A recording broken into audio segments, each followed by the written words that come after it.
How has been the test yesterday? Good. Good? Fine. Good. I hear good, fantastic. Fantastic, sir. Fantastic? All right. No. Be realistic. All right. Take a deep introspection. I'm sure most of you would have done it already and you know where you stand. ठीक है? तो बहुत जरूरी है बेटा to understand what are you in for. As I said, गिरते हैं शहसवार ही मैदान जंग में, वो तिफल क्या गिरे जो घुटनों के बल चले. I must appreciate at the outset the efforts that you guys have made to think of this option of career as defense forces. बहुत इसके लिए भी बहुत दिल चाहिए कि आपने डिफेंस फोर्सेस को चुना है. नाउ ये एक बहुत डिफिकल्ट ऑप्शन है, इसमें कोई शक नहीं होना चाहिए किसी दिमाग में. बहुत सारे लोग होते हैं ये सोचते हैं कि शायद बहुत ग्लैमरस लाइफ है. कोई ग्लैमर नहीं है इसमें, ठीक है, बट सेटिस्फैक्शन है दिल के अंदर. आज 40 साल के बाद आर्मी के अंदर सर्व करने के बाद मैं सीना ठोक के कह सकता हूँ कि it is a very good decision that I have made in my life when I was your age, actually younger than you. क्योंकि हमारे टाइम पे क्लास 11 में हम एनडीए में जाते थे, तो आपसे मैं 1 साल पहले ही चला गया था आपकी उम्र से, और उससे पहले मैं सैनिक स्कूल चला गया था. तो घर मैंने बहुत पहले छोड़ दिया था. मुझे खुशी इस बात की है कि आपने इस कैरियर को चुना, एक डिफ़िकल्ट ऑप्शन चुना आपने और आपके परिवार ने, क्योंकि परिवार को भी बहुत एक टफ डिसीजन होता है बच्चे को बाहर भेजने के लिए. लेकिन अब आप आ गए हैं तो सबसे पहला सवाल जो हर एक के दिमाग में आता है और हर एक कोई आपसे पूछता है, वाई डिफेंस फोर्सेस यार, क्या क्यों जाना चाहता है भाई डिफेंस फोर्सेस में? You should be clear, every one of you must have a reason why do you want to join the defense forces. Now what I have done is I have written down some things for you which could be one of the reasons for you also to join the forces. All right, तो अपने दिल को टटोलना और इस slide को पढ़ना आपकी समझ में आएगा. हो सकता है जो मैं कह रहा हूं वही आपका भी रीजन हो, लेकिन आपने कभी इसके बारे में सोचा ना हो. तो सबसे पहली बात है कि defence services, namely Indian Army, Indian Air Force and Indian Navy are one of the finest institution of our country. तो भाई हम में से कौन इस फाइन इंस्टीट्यूशन का हिस्सा नहीं बनना चाहता? Why would we not be a part of the finest institution of this country? Alright, okay. These institutions are looked upon by everyone for several virtues like discipline, dedication, commitment, adventure, etc. So who doesn't want to join a place which is looked after or which is looked upon by the people with so much of respect? You all know the type of respect that the armed forces of our country command. These institutions provide a very clean and healthy environment to work and live with a sense of pride and honor. तो नौकरी तो आप कर रहे हैं, लेकिन उसके साथ साथ वो जो सेंस ऑफ ऑनर है, जो प्राइड है to be part of the defence forces, वो कहीं और नहीं मिलेगा. और एक और बड़ा रीजन अभी हो गया है जो हमारे टाइम पे नहीं होता था, अभी लड़कियां भी एनडीए में आने लगी हैं, ठीक है. तो I think one more motivation factor, यार if the girls can do it, why can't we do it? तो kudos to the girls who have thought of joining NDA. And the first batch is already there. And yesterday I was seeing जो CMP के अंदर जो girls batches already हैं उनका 1 साल पूरा हो गया है. तो मैं उनका इंटरव्यू देख रहा था कि उनकी 1 साल की क्या एक्सपीरियंस है लड़कियों का. तो you want to be a part of the best institution of this country and that is why Defense Forces is your choice. Okay, now highlights of the career as an officer. As an officer, one enjoys a great sense of purpose of serving the motherland. मैं ये नहीं कहता कि और जो profession है वो भी सब देश की सेवा कर रहे हैं, चाहे वो डॉक्टर हो, चाहे वो इंजीनियर हो, किसी भी प्रोफेशन में हो. लेकिन इसमें जो है कहते हैं डायरेक्ट आप जो है बॉर्डर पे हैं, आपके अंदर वो जो जज्बा है वो डायरेक्ट दिखाई देता है कि आप सीने पे गोलियां झेलने के लिए तैयार हैं। Wearing the uniform gives a sense of pride and honour, opportunity to lead a large team at a very young age. Just think, while I was only 20 and a half in the year 1981, I was wearing a star on my shoulder. I was already a troop leader, commanding troops. 20.5 साल की उम्र में तो ऐसी opportunity कहाँ मिलेगी? So at a very young age, you get the opportunity to command a troop. Fantastic camaraderie and teamwork. वो जो टीम का जो जज्बा है, या तो वो क्रिकेट की टीम में मिलता है देखने के लिए, या फिर वो आर्मी में मिलता है देखने के लिए। डिसिप्लिन एंड ऑर्डरली लाइफस्टाइल, आपकी रगों में फिर वो डिसिप्लिन घूमने लगता है। जैसे आज मैं देख रहा था कि कुछ बच्चे 10:30 का हमने टाइम दिया था, लेट हो गए for various reasons, but as an officer कहते हैं कि आपकी पहली चीज होती है जो आपको समय दिया 5 मिनट पहले वहां पहुंच जाओ। Best of training and education, army के अंदर जो ट्रेनिंग है, जो एजुकेशन है आपकी, वो सबसे बेहतरीन इस देश में कहीं अगर मिल सकती है तो वो है आर्मी के अंदर। Sports and adventure, very organise sports and adventure facilities, work life balance and overall wellbeing. कोलू के बैल की तरह आप दिन भर काम नहीं करते, या जैसे आप आईटी फील्ड में चले जाओ तो सुबह 9 बजे जाने का टाइम आपका है, आने का टाइम आपका नहीं है। यहां पर क्या है? Basic ethic is work while you work, play while you play. जितनी देर काम करना है पूरे दिल से काम करना है, जब खेलना है तो पूरे दिल से खेलना है, जब इंजॉयमेंट करना है, पार्टी करना है तो पूरे दिल से पार्टी करना है। So these are the highlights of the career. So why wouldn't I want to be a part and become an officer? Any one of these could be your reasons. Now, ये कहना भी बिल्कुल 100% ठीक नहीं होगा कि यार मैं केवल देश की सेवा करना चाहता हूं। भाई कुछ पैसा भी तो मिलना चाहिए, हैं? तो पे and perks highlights, starting salary of 55,000 plus. Just imagine you are 21 and half, while some of you will get commission, and you are earning a pay of 55,000, more than 6 lakhs package. Who gets this package these days? जो हमारे IT वगैरह में जाते हैं करके, उनको भी 3.5-4 लाख से ऊपर को किसी को पैकेज नहीं मिलता।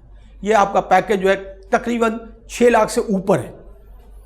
Fantastic perks like canteen, free medical, clubs, sports, free travel including by air. Of course for that थोड़ा समय लगता है, जब आप कमांडर या उससे ऊपर की रैंक पे पहुंच जाते हो, उसके बाद आपको फ्री एयर ट्रैवल भी अलाउड होता है। Fast time scale promotions up to the rank of lieutenant colonel, commander and wing commander. Reach the rank of lieutenant colonel, commander, wing commander in just 13 years of your service।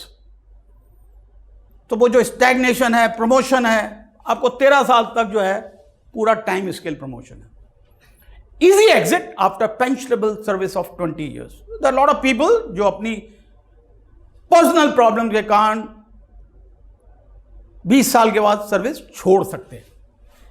Very handsome pension and full financial security post retirement, जिंदगी के साथ भी और जिंदगी के बाद भी। जो LIC का एक मोटो है ना, बिल्कुल आर्मी के लिए सटीक बैठता है। मैं जब सुनता हूं उसको कि जब आप आर्मी छोड़ देते हो तब भी आपको अच्छी हैंडसम पेंशन मिलती है, और अगर अनफॉर्चुनेटली डेथ भी हो जाती है आपके परिवार को, उसकी जो फैमिली पेंशन है वो अच्छी पेंशन मिलती है। इससे किसी को देखने की, दूसरे के ऊपर देखने की, भरोसे की कोई जरूरत नहीं है। Flexible terms of tenure in the form of short service commission. कुछ लोग हैं जो शॉर्ट सर्विस कमीशन के लिए जाते हैं, तो आपको 5 years फिर एक्सटेंडेबल टू 10 years का भी एक ऑप्शन मिलता है। तो फ्लेक्सिबल टर्म्स हैं ये। Now please think and look inside you and understand what is it that you want to join the armed forces for. It could be any one of the reasons that I have said. Now, the time now you have appeared in your NDA, and from the time your results come, there is almost minimum 1 month time. I would want each one of you to please start your preparation. Remember, जब आप त्रिशूल में आओगे अपनी SSB की तैयारी के लिए, हम आपको रास्ता दिखाएंगे, हम आपको अपनी पहचान बताएंगे कि आपके अंदर क्या है. बिकॉज ये जो SSB का प्रोसीजर है ये कुछ अलग है. अब तक आप जो जितने भी टेस्ट देते थे, एक आपको क्वेश्चन पेपर मिलता था, आपने 10 में से अगर 8 सवाल सही किए तो आपको 80% नंबर मिल गए. एक SSB ऐसा टेस्टिंग प्रोसीजर है जिसके अंदर कोई सही जवाब या गलत जवाब नहीं होता. जो आप जवाब देते हैं, जो आपकी क्वालिटी ऑफ आंसर्स हैं, जो आपकी बॉडी लैंग्वेज है, वो सब इंडिकेट करता है आपकी पर्सनैलिटी. तो इसलिए SSB अलग है. SSB की तैयारी के लिए आपको अपने आप को जानना बहुत जरूरी है, जो नॉर्मल लाइफ में आप नहीं करते हो, है ना. बहुत सारी जगह आपने सुना भी होगा, जैसे SSB के एक साइकोलॉजी के टेस्ट में लिखते हैं self description. What do your teachers think about you. हम में से कितने लोग हैं यार, मेरे टीचर मेरे बारे में क्या सोचते हैं? हमें सोचता होगा यार. What do your parents think about you. अच्छा ही सोचते होंगे, बट रियलिस्टिकली ये जरूरी है. What do your parents think about you, you should know. What do your friends think about you. वैसे मुझे मालूम है दोस्त तो उसी को पसंद करते जो चाय पकौड़ा समोसा खिलाता है ना, तो वही दोस्त होता है सच्चा. What do you think about yourself, what do you want to be in your future. So इस तरीके के सवाल अगर आपसे कोई पूछ रहा है, अगर आपने नहीं सोचा है, तो ये बड़ा मुश्किल है यार इसका जवाब देना. What do I think about my self, मैं क्या बोलूंगा. तो मैं ये चाहूंगा कि ये जो समय आपको मिला है, इसमें आप अपनी तैयारियां शुरू करें, और वो उसमें क्या करना है वो मैं आपको अभी बताऊंगा. एक टाइमलाइन, एक एक्शन प्लान, 5 सूत्रीय प्रोग्राम है ना, जैसे हमारे यहाँ होता है 20 सूत्रीय प्रोग्राम, तो मैं आपको केवल 5 पॉइंट एक्शन प्लान बताऊंगा जो आपको करना चाहिए आने वाले समय में. टेम्परेचर बढ़ गया है यहाँ का, कुछ गर्म लग रहा है ना. I think we should switch on the fan. पहले मैं सोच रहा था आवाज बहुत करते हैं पंखे. All right. इससे पहले कि मैं आपको उसके बारे में बताऊं, थोड़ा सा ये सुनिए, सोचिए. आप में से कितने लोगों को मालूम है सिलेक्शन सेंटर या सिलेक्शन बोर्ड्स के बारे में? कहां कहां पर हमारी देश में सिलेक्शन सेंटर्स हैं? कितने हैं सिलेक्शन सेंटर्स? इलाहाबाद ठीक बोला है आपने, जगह के नाम बोले. कितने सिलेक्शन सेंटर्स हैं देश में? 5 सिलेक्शन सेंटर्स हैं. ठीक है, मैं अभी बताऊंगा आपको. पहले आप ये समझिए कि सिलेक्शन सेंटर क्या है और सिलेक्शन बोर्ड क्या है. जो सिलेक्शन सेंटर है ये एक बड़ी ऑर्गेनाइजेशन है, और हमारे देश के, मैंने कितने बोले? 5 बोले कि 4 बोले? 4. गलत बोला मैंने. 4 हैं सिलेक्शन सेंटर, जो कि कार्डिनल डायरेक्शंस के हिसाब से उनको नाम दिया गया है. तो ये बड़ी ऑर्गेनाइजेशन है सिलेक्शन सेंटर. उसके हिस्से हैं सिलेक्शन बोर्ड्स. जब आप रिपोर्ट करते हो तो आप सिलेक्शन सेंटर में रिपोर्ट करते हो. वहां से आपको बताया जाता है कि आपको इस बोर्ड में, वो बोर्ड आपका SSB कंडक्ट करता है. जो 5 दिन की टेस्टिंग प्रोसीजर होती है वो कौन करता है? SSB करता है. हर एक सिलेक्शन सेंटर के अंदर कुछ बोर्ड्स होते हैं, और वो बोर्ड मिलके बनाते हैं सिलेक्शन सेंटर. तो सिलेक्शन सेंटर नॉर्थ, क्योंकि कपूरथला नॉर्थ में है तो selection centre north. Selection centre east Allahabad या प्रयागराज है, लेकिन अभी जैसे हाई कोर्ट इलाहाबाद है वैसे ही सिलेक्शन सेंटर इलाहाबाद ही कहलाता है. फिर selection centre central SCC Bhopal में, और सिलेक्शन सेंटर साउथ बेंगलोर में. तो ये हमारे 4 सिलेक्शन सेंटर्स हैं, और इसके अंदर कपूरथला वाले सिलेक्शन सेंटर में 2 बोर्ड्स हैं, 31 SSB और 32 SSB. तो जब आप कपूरथला जाते हो तो आपकी SSB इनमें से किसी एक बोर्ड में कंडक्ट होगी. सिमिलरली जब आप इलाहाबाद आते हो तो यहां पर 5 SSBs हैं. उनमें से किसी एक में आपकी एसएसबी कंडक्ट होगी। और सिलेक्शन सेंटर भोपाल में 3 एसएसबीज हैं और बेंगलोर में 2 एसएसबीज हैं। तो बहुत सारे लोग कहते हैं इलाहाबाद सेंटर को रिजेक्शन सेंटर, है ना, सुना है आपने? क्यों? इतनी बड़ी संख्या है, आप देखिए 5, जो कि बेंगलोर को मिला दें और भोपाल को मिला दें तब कहीं आगे बराबर बनेगा इलाहाबाद के। तो इतनी बड़ी संख्या में जब बच्चे आएंगे, कैंडिडेट्स आएंगे, तो उतने ही ज़्यादा रिजेक्ट होंगे, लेकिन जो वो एक पॉइंट भूल जाते हैं उतने ही ज़्यादा सेलेक्ट भी होंगे।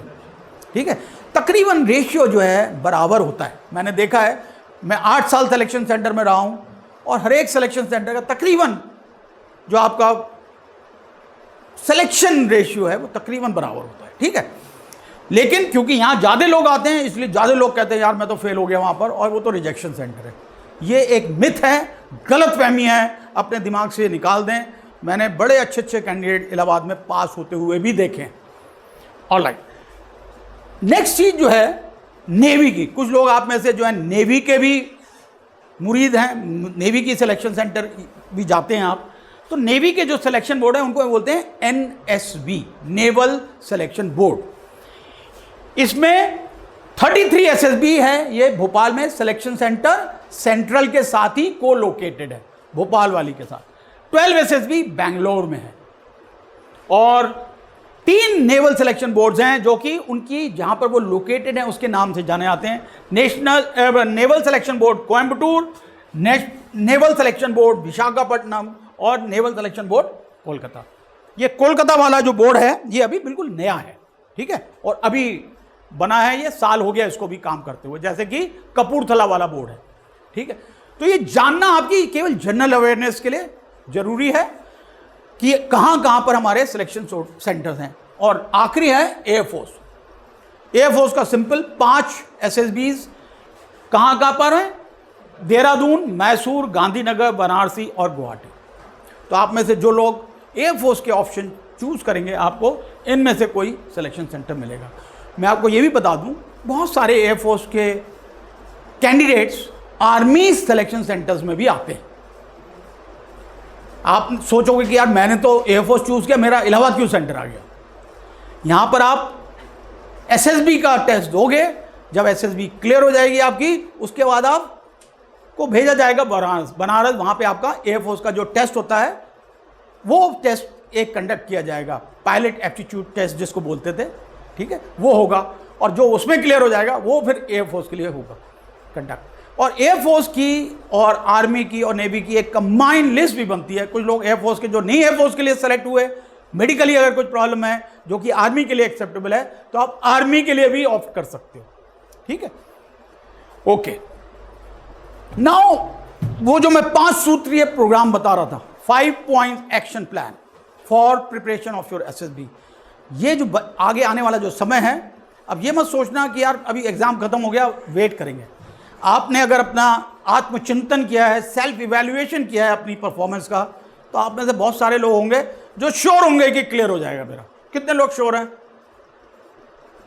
बस एक, यार कुछ और भी हो गया। अब ऐसा तो नहीं हो सकता कि आप लोग ने अपना इवैल्यूएशन नहीं किया और लोग नहीं दिए हैं? और लोग दुआ नहीं दिए। बहुत सारे लोग हैं जिन्होंने नहीं दिया एग्जाम अभी यहाँ पर। नहीं, जिन्होंने एग्जाम दिया है वो अपने, उनमें से कितने लोग हैं जो सोचते हैं कि 50-50 चांस है मेरा? ओके, मैं ये कहूँगा कि आप 50-50 वाला ये जो है बिस्किट ही अच्छा लगता है बस खाली। ये 50-50 वाला चांस होने का मतलब नहीं है। थोड़ा मेहनत करिए, और अगर नहीं भी होता मान लीजिए किसी कारण से, तब भी मैं चाहूँगा कि आप अपनी ये जो पर्सनैलिटी, जिसको आप, जो टेस्टिंग प्रोसीजर हमारा SSB का है वो पर्सनैलिटी टेस्ट है। ठीक है, ये पर्सनैलिटी एक दिन में नहीं बनती। ये जो हैबिट्स हैं, कहते हैं किसी भी हैबिट की फॉर्मिंग के लिए आपको कम से कम 21 दिन तक वो करना चाहिए, फिर उसके बाद आपकी हैबिट बनती है। यानी अगर मान लो सुबह 5 बजे उठना है, तो अगर आप 21 दिन तक रोजाना 5 बजे उठोगे तो 22वें दिन अपने आप ही आप यहाँ जो है 5 बजे खुल जाएगी, तो वो आपकी हैबिट बन जाएगी। ठीक है, तो हैबिट फॉर्मिंग के लिए भी कुछ समय लगता है। तो पहला जो पॉइंट है वो मैं आपको बताना चाहता हूं, वो है बिल्ड अवेयरनेस, नॉलेज, जिसको आप लोग जनरल नॉलेज बोलते हो। एसएसबी के अंदर आपकी जनरल नॉलेज नहीं, आपकी अवेयरनेस चेक की जाती है, ठीक है। Now be aware about what is going on in the environment, आपके आसपास, आपके देश में या पड़ोस में क्या हो रहा है, ये आपको अवेयरनेस होनी चाहिए, ठीक है। जब आपके पड़ोसी देश में क्या हो रहा है, इसकी भी अवेयरनेस होनी चाहिए। Assessors are not interested in knowing the dates, numbers, statistics that are straight from the books. The general expectation is awareness about what is happening in the country and its neighborhood. This calls for reading newspaper regularly. ये awareness जो है एक दिन में नहीं build होगी, तो इसके लिए मैं चाहूँगा कि रोजाना आप कुछ समय निकालें और न्यूज़पेपर ज़रूर पढ़ें। चाहे तो आप सवेरे जल्दी उठ के पढ़ें, चाहे तो सोने से पहले पढ़ें, लेकिन जब आप न्यूज़पेपर पढ़ोगे तो आपको अवेयरनेस बढ़ेगी, आपको समझ में आएगा कि देश में क्या हो रहा है, ठीक है। इस समय बिहार में क्या हो रहा है, पॉलिटिक्स में क्या हो रहा है, गेम्स में क्या हो रहा है ना, वो सब चीज़ें आपकी अवेयरनेस में ऐड करेंगी। So this you can supplement by reading a good magazine. इसके साथ साथ आपकी मैगजीन्स भी पढ़िए, तो न्यूज़पेपर और मैगजीन को पढ़ने से आपकी जनरल अवेयरनेस बढ़ेगी। ये जरूरी नहीं है कि आपको रटना है कि आपको यार 16 तारीख को ये हुआ था, 5 तारीख को टीचर्स डे होता है, या ऐसे सवाल नहीं कोई आपसे पूछेगा। आपसे सवाल पूछेंगे आपकी जनरल अवेयरनेस पे कि इस समय क्रिकेट का कौन सा इवेंट चल रहा है, जो क्रिकेट के जैसे खेलने, आपने लिखा है अपना गेम्स और स्पोर्ट्स में क्रिकेट, तो बताइए कौन सा इवेंट चल रहा है अभी? एशिया कप चल रहा है, ठीक है। कल रात हार गई इंडिया पाकिस्तान से, कोई बात नहीं, लेकिन गेम अच्छा हुआ वो, alright. Listen to any good English news channel, जो डिबेट्स आती हैं उसको सुनिए, उससे आपके आइडियाज आपको मिलेंगे। ये मैं कहूँगा ये आज तक वगैरह वाली डिबेट मत सुनिए, जिसमें एक दूसरे के ऊपर जो लड़ते ही रहते हैं वो कुत्तों की तरह, है ना, कोई समझ में नहीं आता बोल क्या रहा है। लेकिन अच्छी चैनल है, जैसे कि एनडीटीवी पे आता है 24/7 पे, जहाँ पे करंट टॉपिक्स अवेयरनेस डिबेट्स होती हैं। ऐसी अच्छी अगर आप चैनल सुनेंगे, देखेंगे, एक तो आपकी इंग्लिश भी इंप्रूव होगी, दूसरी आपकी अवेयरनेस बढ़ेगी। Very important point. So first point, build awareness. I am not talking about general knowledge, I am talking about awareness. Okay. Now second point, work on communication skills. Very important. आप में से बहुत सारे बच्चे ऐसे हैं, मैंने देखा है, जिनको थोड़ी प्रॉब्लम है। कम्युनिकेशन स्किल का मतलब ये नहीं कि अंग्रेजी खाली बोलने में। अगर आप अपना थॉट प्रोसेस ठीक ढंग से एक्सप्रेस कर पाते हैं, that is called communication skill.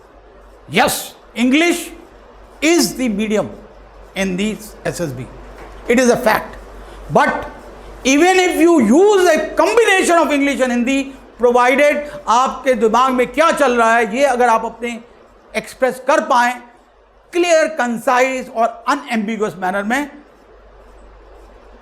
एक बहुत बड़ा आपने किला फतेह कर लिया है। सो build your communication, work on your communication skill. ये कैसे आएगा? जब आप बोलोगे तो सबसे बढ़िया आपके स्पेक्टेटर्स, आपके घर में आपके भाई बहन, माता पिता, उनको सबको बैठाओ और उनको आप अपनी स्पीच सुनाओ। रोजाना एक टॉपिक तैयार करो और उनके सामने बोलो। अगर आप लकी हो और आपको सिमिलर माइंडेड ग्रुप मिल जाता है जो कि एसएसबी की तैयारी कर रहा है, तो आपस में बैठ के करो एक साथ, ठीक है। ये बहुत ज़रूरी है।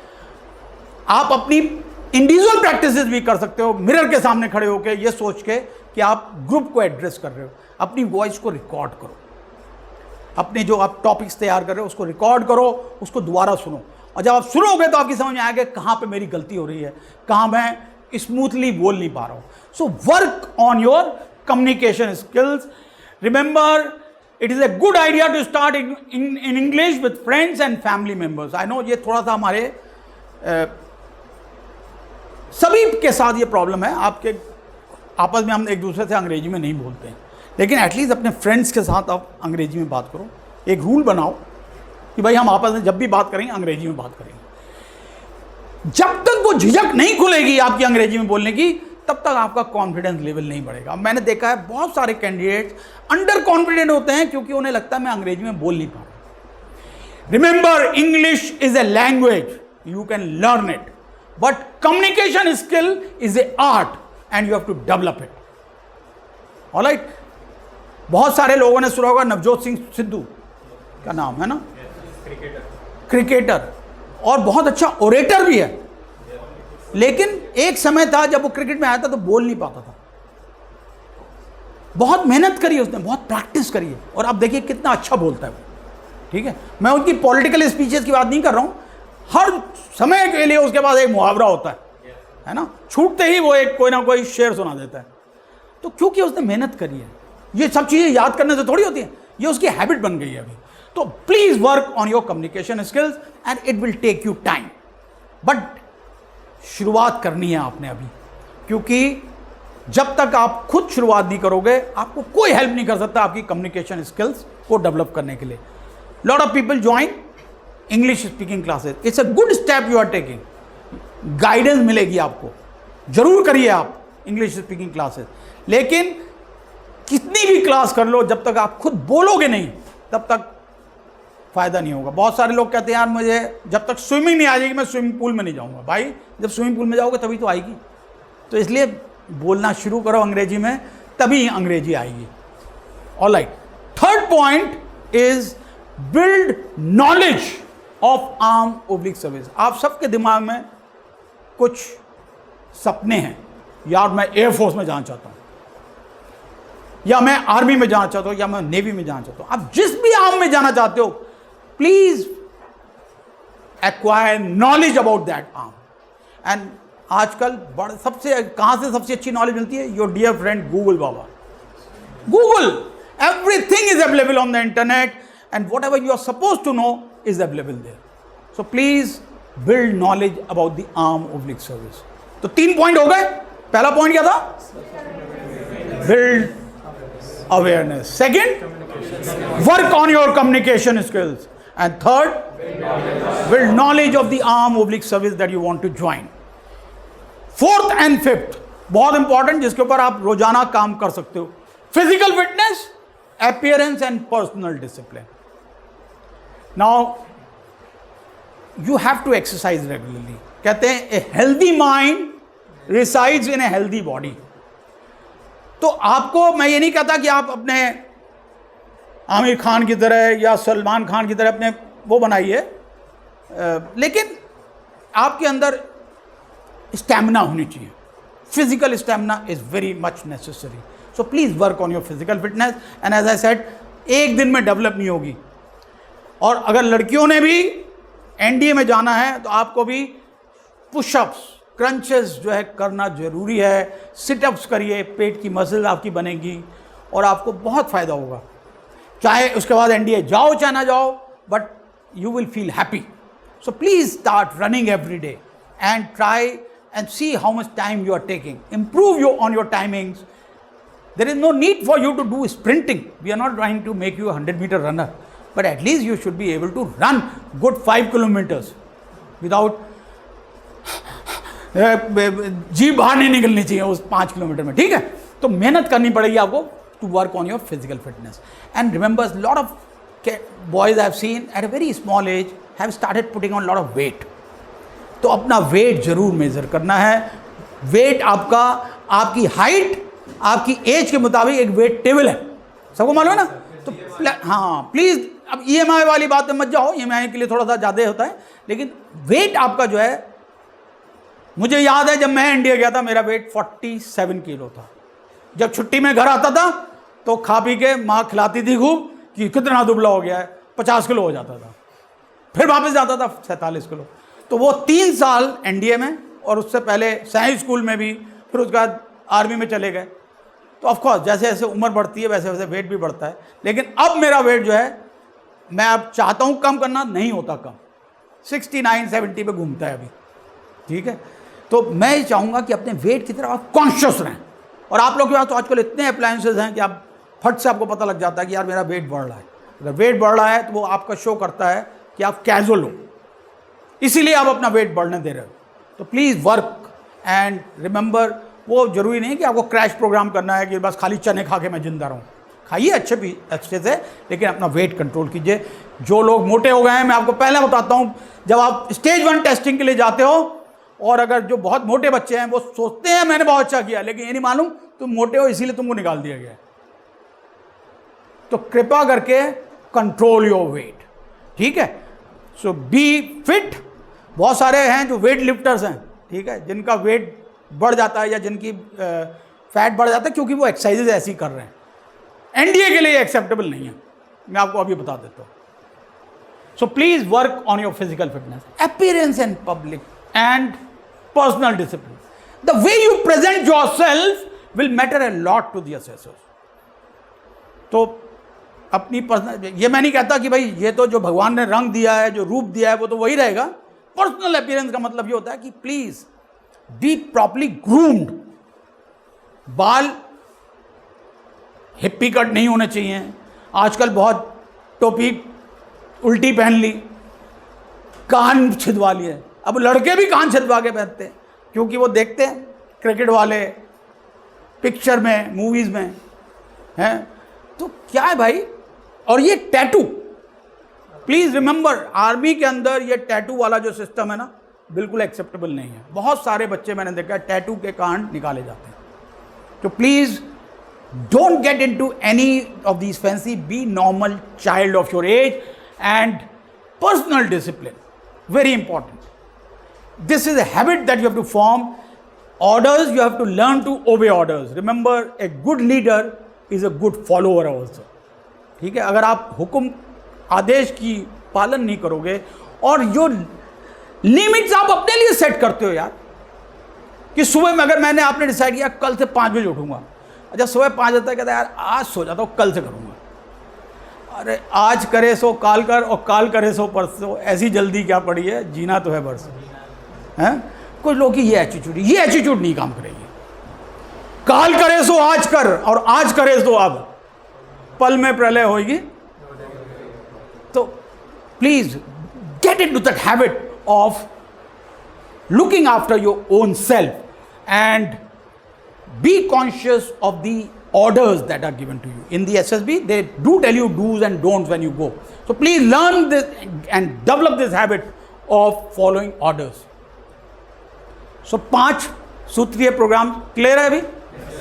Every day before you sleep, please remember what have you introspect and see what have you done today to acquire something on these 5 points action plan.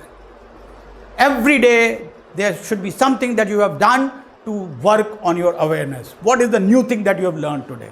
Before you sleep, you must write for yourself or think for yourself कि आज मैंने नई चीज ये देखी और ये चीज समझ में आई मुझे. Work on your communication skill. Acquire knowledge about the arm/service that you wish to join.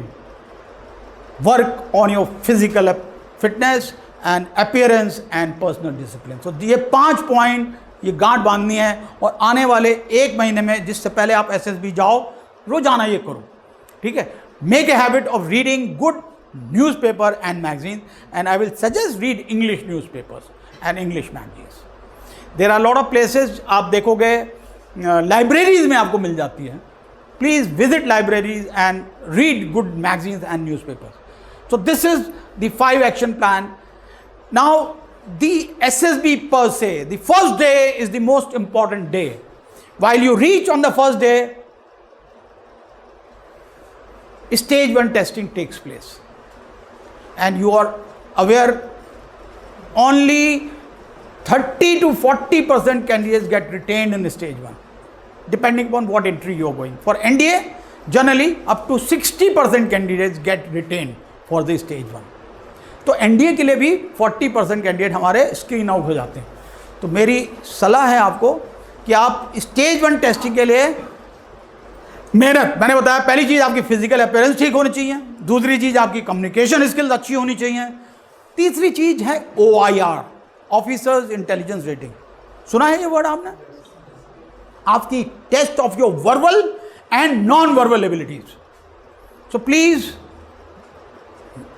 go to the library, look at those computer, ये आपके जाते हैं CR Competition Review, Success Review आते हैं, CSR वगैरह आते हैं, इसमें आपको मिलते हैं। और बहुत सारा मटेरियल आजकल OIR के लिए अवेलेबल है। त्रिशूल डिफेंस एकेडमी में जो हमारे पास SSB के लिए आते हैं, हम उनको देते हैं वो मटेरियल। रोजाना OIR टेस्ट कराते हैं और कराना पड़ता है हमें। क्यों? क्योंकि OIR बहुत इंपॉर्टेंट है। कितना इंपॉर्टेंट है, जब आप आओगे SSB के लिए आपको मैं समझाऊंगा कैसे अच्छे OIR वाले के कितने चांसेस बढ़ जाते हैं स्टेज 1 क्लियर करने के लिए। तो मैं चाहूँगा कि आप इस OIR की प्रैक्टिस करना शुरू करें, ठीक है। Please go to the internet, download some OIR test, they are very readily available, and start doing them. Competition Success Review, Competition Master, इसके अंदर भी जो वर्बल और नॉन वर्बल एबिलिटीज वाले टेस्ट हैं उनको करो, बहुत हेल्प करेंगे आपको अगर आप ये प्रैक्टिस कर लोगे। तो आपका पहले दिन का जो टेस्ट है वो OIR टेस्ट, और उसके बाद picture perception and discussion test, PP and DT। आपको अगर ये समझ में आया है कि मेरे को क्या चीज देख रहे हैं यार जो स्टेज 1 में इतना मुश्किल क्यों है, what do assessors see in the stage 1?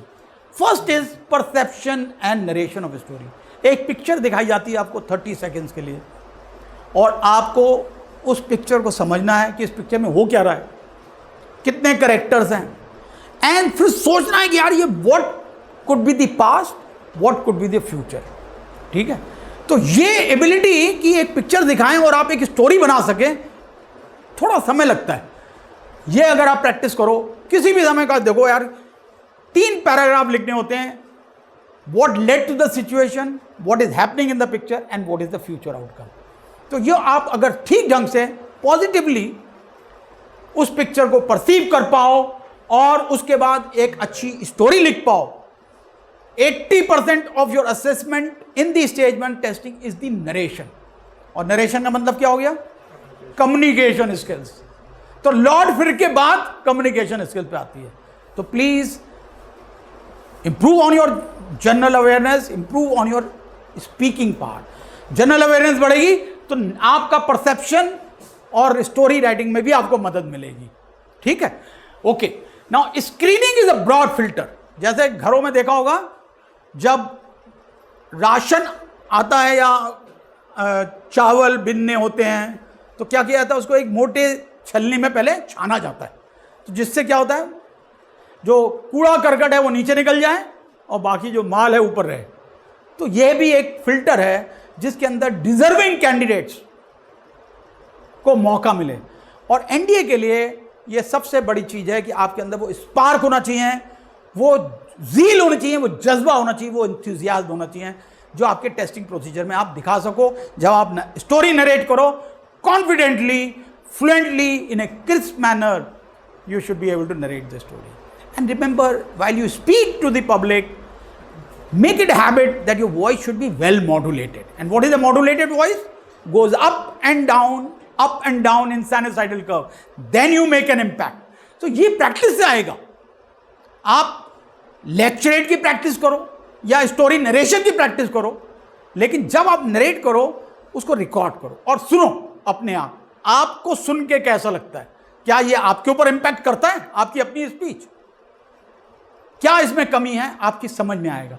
So please remember that screening is a very broad filter wherein only the deserving candidate get a go ahead. So as I said, NDA के लिए तकरीबन 60% जो है candidate screen इन हो जाते हैं। Alright, now areas of interest. बहुत सारे कैंडिडेट्स होते हैं वो ये सोचते हैं कि शायद कोई मैजिक या कोई कुंजी है जो आप पढ़ लेंगे जिससे आप एसएसबी पास कर सकते हैं। एसएसबी मैंने बताया ये आपके अब तक के टेस्टिंग प्रोसीजर से बिल्कुल डिफरेंट है। There is nothing called a right answer, there is nothing called a wrong answer. Herein your personality is being assessed. So everything that you speak, give me some input about your personality. So, your mind plays the most vital role in your selection procedure. How your mind functions is how you react to various pictures, various words, various situations that are given to you. And that becomes the input to the psychologist to assess the officer like qualities. आप देखिए आपके दोनों तरफ ये boards लगे हैं officer like qualities के, तो आप जो भी एक्शन करते हैं उससे आपकी ये ऑफिसर लाइक क्वालिटीज असेसर्स को समझ में आती हैं. और there are 3 assessors who are looking at you from 3 different angles. As I said, there is a psychologist, there is a interviewing officer, and there is a GTO. And you are assessed over a period of 5 days. तो कहते हैं इस 5 दिन में आप कोई नाटक तो कर नहीं सकते हो. You can not put up a show. You have got to be your real self, because कहीं ना कहीं आपकी ओरिजिनलिटी फिर दिखाई देने लगेगी. Best is to be yourself, enjoy the procedures, and understand that this testing procedure is basically to test your personality. So mind plays the most vital role. How your mind functions is how you react during the testing procedure of psychology, and that becomes the input of the psychologist to assess those 15 officer-like qualities. How your mind functions is how you interact with the interviewing officer. वो input हो जाती है interviewing officer के लिए to assess those 15 officer like qualities. And how your mind functions is how you convert your words into action during the GTO testing procedure, and that become the input of GTO to assess those 15 officer like qualities. That is why it is called मानसा, वाचा और कर्मा. अगर आपने SSB clear करनी है तो इन तीनों में हार्मोनी होनी चाहिए, in your thoughts, in your actions and in your speaking. Okay. Second thing of importance is the heart. तो दिमाग हो गया आपका, दूसरा है दिल. The army is a social organisation. Our efficiency depends upon the efficiency of the team. Remember, individually you may be very good, unless you are a team player, unless you can fit into the group, you are no good to the army. So in the army we are looking for people who are group oriented person, who are comfortable in all social circles and circumstances. बड़ी जल्दी adjust कर लेते हैं अपने आप को, हर मौके के लिए वो तैयार हैं. ऐसे कैंडिडेट हमको चाहिए. तो heart plays another important aspect. Then your social effectiveness. Now किसी भी ऑर्गेनाइजेशन के अंदर you can be a superior, you can be colleagues, you can be the subordinate. So in the army there are तीनों role एक साथ आप play करते हो. You are a boss because there are people under you. You are subordinate to somebody because आपके ऊपर भी एक बॉस है. And so it is important that as in the army that you play all the 3 roles. When I say army, means defense forces. 3 roles you must be playing and you must be able to do well in all the 3 roles. ठीक है. And ये जो दिमाग में गलत फहमी है that army और the SSB is looking for readymade leaders, it is wrong. We make leaders. All that we look for you is how much of potential you have. If you have the potential, if you show me that spark, you will be taken to the academy where that spark will turn into fire. So this, don't try and think that you have to be a good leader and that is why you want to join the army. You have to have a potential, and finally that dynamism, that desire to do well, that fire in you is what is very important. And these are the 4 aspects that the SSB is looking for, and based on these 4 aspects these officer like qualities have been derived. So everything that you do gives me some input about your officer like qualities. Okay, when you come for the SSB, we will talk in details about these qualities. But what I want you to understand at this point of time is that you are being tested for these officer like qualities, and these emerge through your actions, through your body language, through the quality of answers that you give. All right, now some tips that you can do to make this SSB interview a very, very SSB is not a typical examination in which you have to compete with other candidates. There is no competition among the candidates. You have to come up to the bar of the officer like qualities. Then only you will clear the SSB. So there is no competition among the candidates. Okay. The interview technique focuses entirely on your current life, your past decisions and achievements, future plan, and of course you are looked for the necessary officer like qualities. This way it becomes very important that you prepare for the interview in a streamlined way so that you can stick to your original plan. As a assessor, I am interested in your past. बहुत सारे candidate मुझसे सवाल ये पूछते हैं, sir अगर मेरे 10th में 60% नंबर आए हैं तो क्या इसका कोई इम्पैक्ट होगा? जरूर होगा इम्पैक्ट इसका। अगर आपसे कोई कहे यार मेरे 60% नंबर आए तो आप क्या सोचोगे? गधा है, जरूर बेवकूफ़ है, पढ़ाई नहीं करी है इसने, है ना? पहला थॉट आता नहीं आता? तो ऐसे ही जब मेरे सामने कोई कैंडिडेट आएगा और इसके नंबर कम है, लेकिन जो हो चुका वो पास्ट है। अब मैं ये देखना चाहता हूं कि आज की डेट में आप एनडीए पास करके आए हैं, इसका मतलब you have improved from your past. How you have travelled from your past to your present gives me understanding how you will be in your future. So past is important. So I will ask you question. So please understand what is your past. If you have not done well in your 10th, understand why you did not do so well. More you understand that, better person you will be. आपको अपनी गलती समझ में अगर आ गई तो कहते हैं a intelligent person is one who knows, who doesn't have to commit mistake, but he can learn from others' mistakes also. But at least you should be able to learn from your own mistake that you have committed. If you commit the same mistake again and again, then I'm afraid there is something lacking in you. Okay, so please be very clear that you have to prepare. So what you can do, very important thing is make it timeline of your life events. बैठिए और सोचिए 8th onwards, 8th class के ऊपर, क्योंकि NDA के लिए 8th class से शुरू करते हैं जनरली. और in each year of the exam that you appeared, what percentage of marks did you get, how much time did you devote to your studies, what have been your achievements.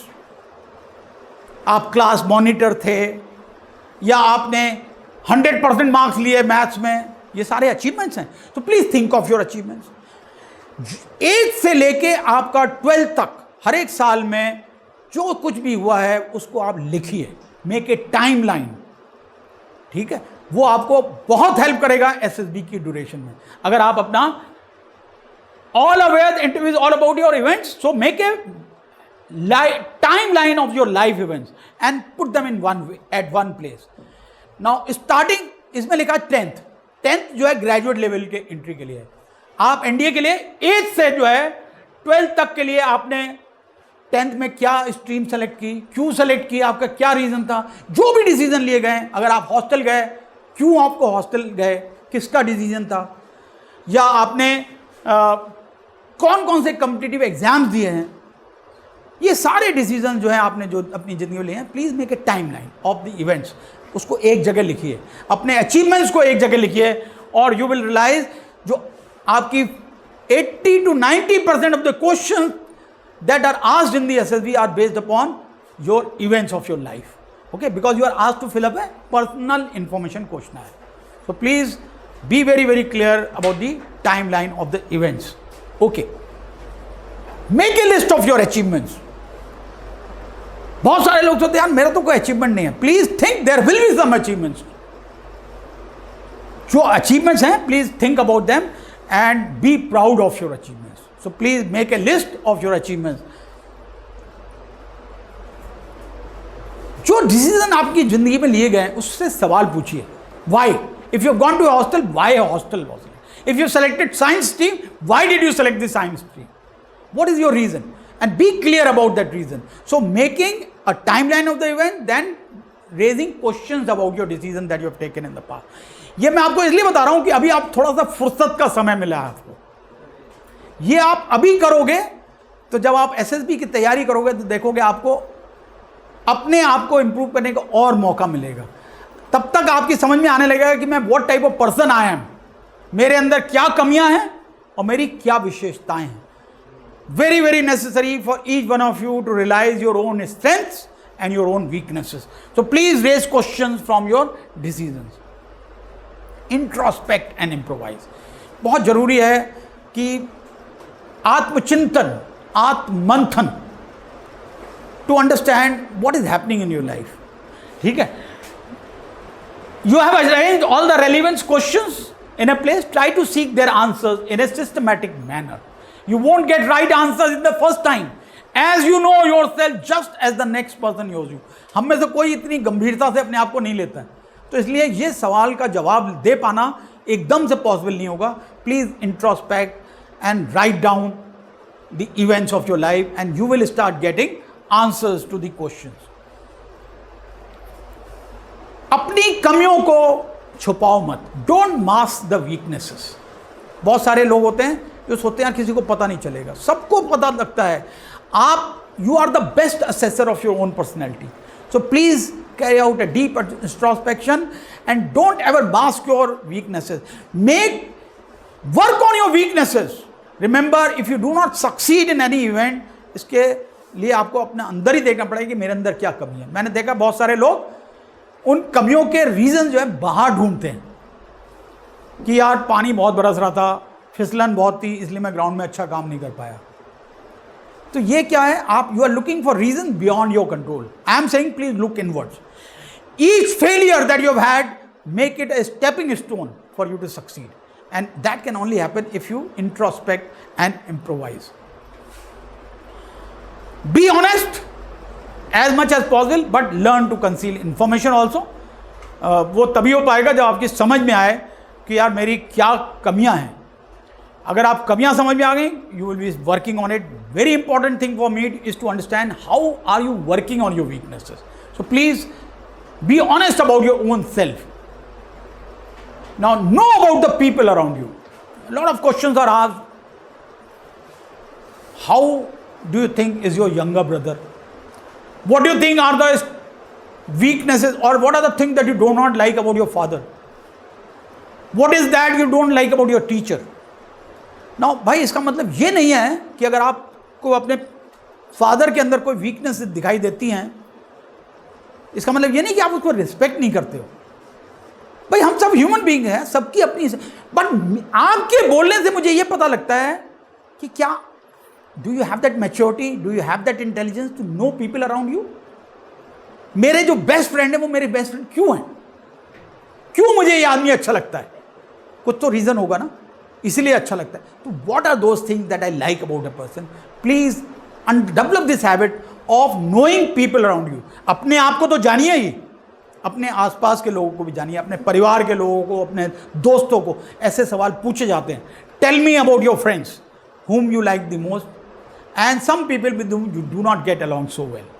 ये सवाल आपसे पूछा जाता है. तो अगर आपने ये एनालिसिस नहीं करी है तो it is very difficult to reply. But most of time, sir I like everybody sir. मेरे सब दोस्त हैं. मैं जानता हूँ आप सोशली करेक्ट आंसर देने की कोशिश कर रहे हो, लेकिन जो फैक्ट है वो ये है कि आप सबके साथ you can't be liking everybody. There will be something that you may not like in a person. So please be honest about it and learn to analyze your own behavior as well as the behavior of the people around you. Deserve the recommendation. If you work on yourself, you will get the recommendation. Don't ever beg for it. Be worthy of it. If you have worked hard, if you have worked on your physical fitness, if you have worked hard on your communication skills, if you have worked hard on your general awareness, there is no way why you should not get the dream that you are having. Okay? Your hobbies and interests are important. If you have some hobby, very good, at least understand it. If you don't have a hobby, don't worry. Don't develop a hobby only for the sake of writing it in the PIQ form, because you have to tell it in the. Remember, in there, it is not that everybody has the hobby. There are some people who are extrovert type of people who enjoy being outside.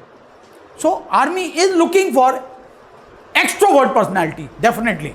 Okay? But it is not that people who keep to themselves, they don't get selected. There's got to be something in you which will help you to showcase your personality. All right. So my advice to you would be, please utilize the time from now on till your SSB comes to acquire the maximum knowledge, to work on your communication skills, to acquire the knowledge about the arm, or services, and also work on your physical fitness and physical appearance. That's all for today. Should you have any questions, any doubts in your mind, you can ask me now. जहां बनते हैं देश के गौरव, India का एकमात्र ऐसा coaching institute जहां cadets को ट्रेन किया जाता है आने वाले डिफेंस एग्जाम के अनुसार। अगर आपका भी सपना है भारतीय सेना में शामिल होकर देश की सेवा करने का, तो आज ही ज्वाइन करें त्रिशूल डिफेंस एकेडमी।